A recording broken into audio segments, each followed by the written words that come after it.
Hello.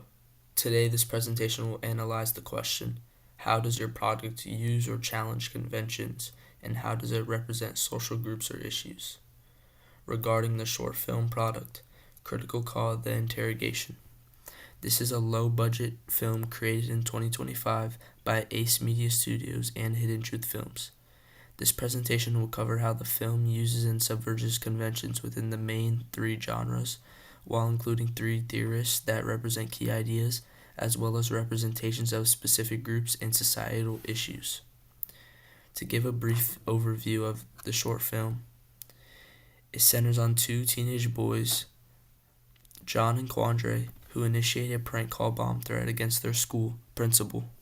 The situation escalates and they are placed in separate interrogation rooms. The narrative unfolds through parallel interrogation scenes in which each boy contradicts the other, constructing tension through the conflicting accounts and shifting blame. To begin the first question, how does your product use or challenge conventions? The film follows three key genres which include police procedural, crime thriller, and mystery. Media theorist Steve Neal would note that genres function through repetition and difference. Films need to be able to adhere to genre conventions in order to be identified within that genre type. The film must also subvert the typical conventions and stereotypes of their genre to be considered distinctive, which makes it stand out. These genre conventions are first introduced through the logos and credits. The main theme was incorporated into the mystery genre-based logo named Hidden Truth Films, which represents the suspects in the film that are hiding the real truth to get out of legal trouble that they are in. In the logo, it shows a person in handcuffs walking towards the jail cell, which then closes, foreshadowing possible arrests in the film. The credits begin with a key light illuminating two chairs and a table to resemble an interrogation room. This visual of the opening credits also replicates what the setting is like in the film. This positions the audience's expectations for a crime thriller / procedural, police procedural type of film.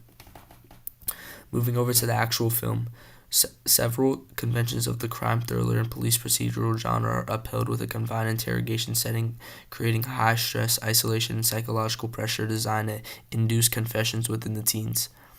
The low-key lighting produces visual tension as questioning gets more intense, cross-cutting between parallel spaces displaying the contradictions between each boy. And lastly, minimal non-diegetic sound and enhanced realism of the room, placing the audience into the interrogator's chair. These conventions align with interrogation scenes in films such as Prisoners and The Dark Knight, where psychological manipulation and claustrophobic framing generate suspense. Through repetition of these conventions, the product situates itself with the key genres, fulfilling audience expectation. However, the film also challenges the standard interrogation style genre convention, where shot-reverse-shot sequences are frequently occurring between the interrogator and the suspect, with over-the-shoulder shots constantly interchanging, helping the audience follow who is talking and reacting in a two-person scene. In comparison, Leonardo DiCaprio's Killer of the Flower Moon interrogation scene would be a great example of a film applying the standard interrogation style with over-the-shoulder shots combined with shot-reverse shots. With only the suspects being able to be seen from the point of view of the interrogator, it challenges the genre conventions and thwarts the audience's expectations of what they had already been set up. Another way the film subverts genre conventions is through the suspect's age and motivation.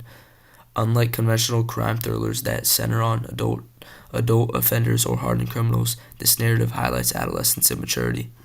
The suspects, John and Quandre, are high school students who made a bomb threat towards the school over a prank call to get out of a test. The unseriousness of the prank call juxtaposes to the seriousness of the bomb threat, creating an ironic tone. The crime originates not from evil intention, but from reckless humor. Moving on to the second part of the question, how does it represent social groups or issues? Media theorist Judith Butler's theory of gender performativity would represent the social groups or issues implied within this film.